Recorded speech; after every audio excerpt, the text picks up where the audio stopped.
Hi, spiritual friends. It's time to do a little reading for you.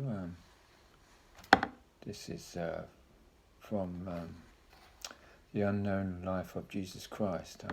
I've read these pages before, some time ago, so I'm going to carry on reading now. I hope you're interested in this, but if you're not, just switch off, of course.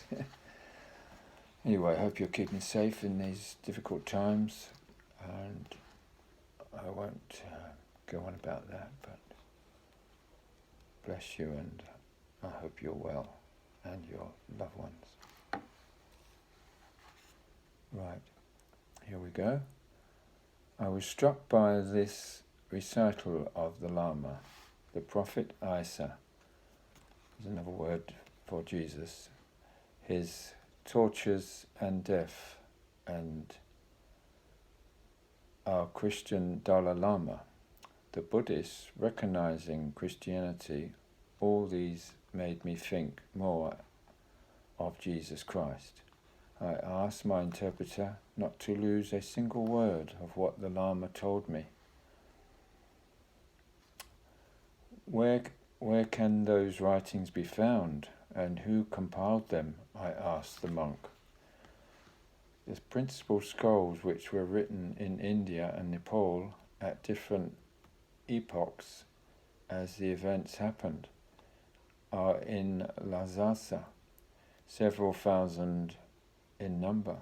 In some great convents are to be found copies, which the Lamas during their sojourn in Lhasa have made at various times and have then given to their cloisters as souvenirs of the period they spent with the Dalai Lama.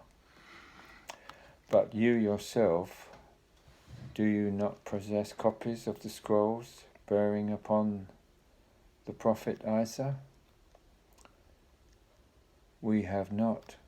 Our convent is insignificant, and since its foundation, our successive lamas have had only 100 manuscripts in their library. The great cloisters have several thousand of them, but they are sacred things which will not anywhere be shown to you. We spoke together a few minutes longer, after which I went home, all the while thinking of the Lama's statements. I say prophet of the Buddhist. But how could this be?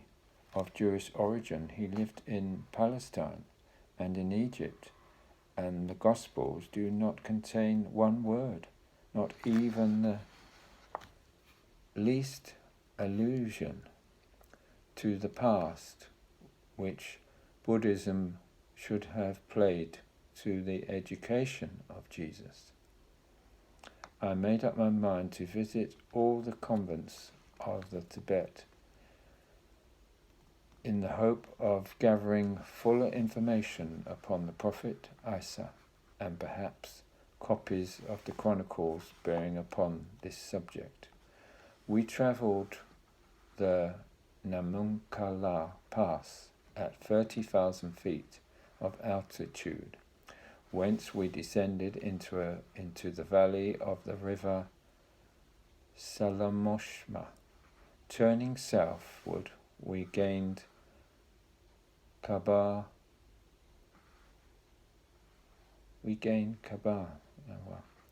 Leaving behind us on the opposite bank numerous villages, among other Kadidums, which at the top of a rock, an extremely imposing sight. Its houses are white and have a sort of festive look, with their 2 and 3 stories. This, by the way, is a common peculiarity of the village of Ladakh. The eye of the European travelling to Kashmir would soon lose sight of all architecture to which he had accustomed to. In Ladakh, on the contrary, he would be agreeably surprised at seeing the little 2- and 3-story house reminders to him of those in European provinces. Near the city of Kabul, upon 2 perpendicular rocks, one sees the ruins of a little town or village. A tempest and an earthquake are said to have shaken down its walls, the solidity of which seems to have been exceptional. The next day I travelled the Fort La Paz at an altitude of 13,500 feet. At this summit stands a little foreign chapel. Thence, following the dry bed of a stream, I descended into the hamlet of La Mure, the sudden appearance of which is a surprise to the traveller. A convent, which seems grafted on the side of the rock, or held there in some miraculous way, dominates the village. Stairs are unknown in these cloisters. In order to pass from one story of it to another, ropes are used. Communication with the world outside is through a labyrinth of passages in the rock. Under the windows of the convent, which make one think of birds' nests on the face of a cliff, is a little inn, the rooms of which are little inviting. Hardly had I stretched myself on the carpet in one of them, when the monks dressed in their yellow robes filled the apartment, bothered me with questions as to whence I came, the purpose of my coming, where I was going, and so on, finally inviting me to come and see them. In spite of my fatigue, I accepted their invitation and set out with them to climb up the enclaved passages in the rock, which were encumbered, and an infinity of prayer cylinders and wheels which could not but touch and set turning. I could not but touch and set turning. I brushed past them. They are placed there that they may be turned, saving the passers-by the time they might otherwise lose in saying their prayers, as if their affairs were so absorbing and their time so precious that they could not find leisure to pray. It seems weird, doesn't it? They have these sort of wooden things, and by turning those, it saves you praying yourself. You're letting the prayers say the prayers. You're letting the cylinders, these wooden cylinders that you turn as you pass by, say prayers for you, like he's saying here. It's strange that they haven't got time to just pray normally, but there we go. Many pious Buddhists use for this purpose an apparatus arranged to be turned by the current of a stream. I have seen a long row of cylinders providing their prayer formula placed along a riverbank in such a way that the water kept them constantly in motion. This ingenious device freeing the proprietors from any further obligation to say prayers themselves. I sat down on a bench in the hall where the obscurity reigned. The walls were garnished with little statues of Buddha, books and prayer wheels. The Lukuaris lamas began explaining to me the significance of each object. And those books, I asked them, they no doubt have references to religion. Yes, sir, these are a few religious volumes which deal with the primary and principal rights of the life common to all.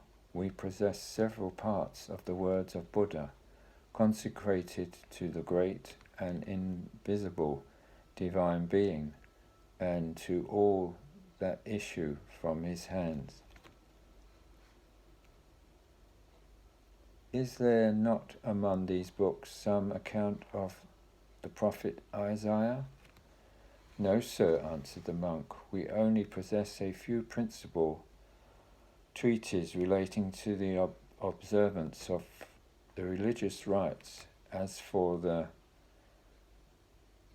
biographs of other saints, they are collected in Lhasa. There are even great cloisters which have not had the time to process them before coming to the Kompa.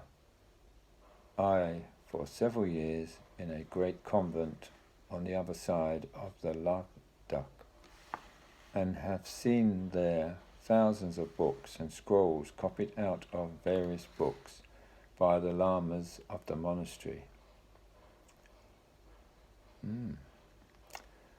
By some further interrogation, I learned that the convent in question was near Leh, but my persistent inquiries had the effect of exciting the suspicions of the lamas. They showed me the way out, with evident pleasure, and regaining my room, I fell asleep.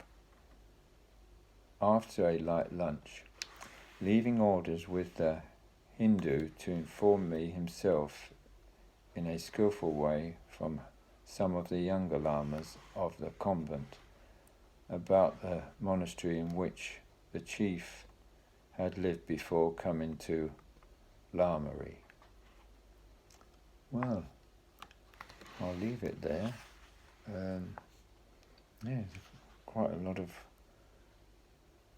for me, difficult pronunciations of various places and towns, but I hope you got the gist of it, that he's trying to get surreptitiously information about Jesus, where he stayed and what he did, and but it's not forthcoming, is it? They're trying to be uncooperative.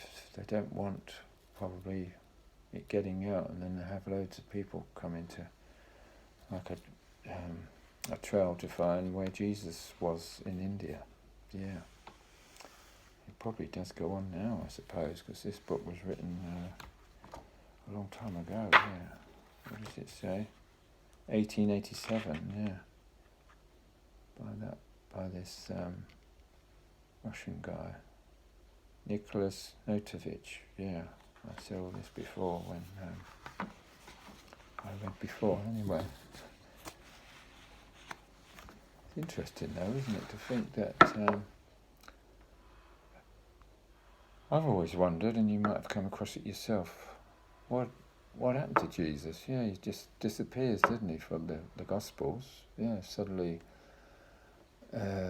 age 13, 14, he was last seen in the temple reading to the old scribes, and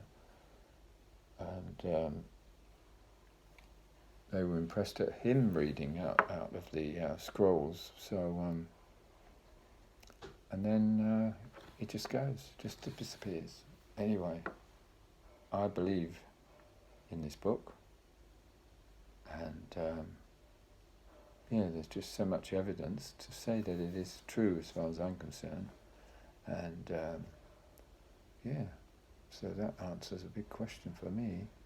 That's where Jesus went. Yeah, from approximately 14 to 29, and then he appears back in Jerusalem, starting his doctrine, his ministry here in Israel. Bye-bye. Have a good week, the best you can during this lockout time, and I hope when they lighten up things on Monday, we'll be able to go to some market stalls, won't we, and things, so that'll be good. I've got one in the square here in Ealing Broadway, so I might just go down and have a stroll. Just something different, be amazing than going around I've got to know my local park a lot. Anyway, peace, truth, no, that's peace, truth, love and joy to you, and take care out there. Wash your hands. Bye-bye for now.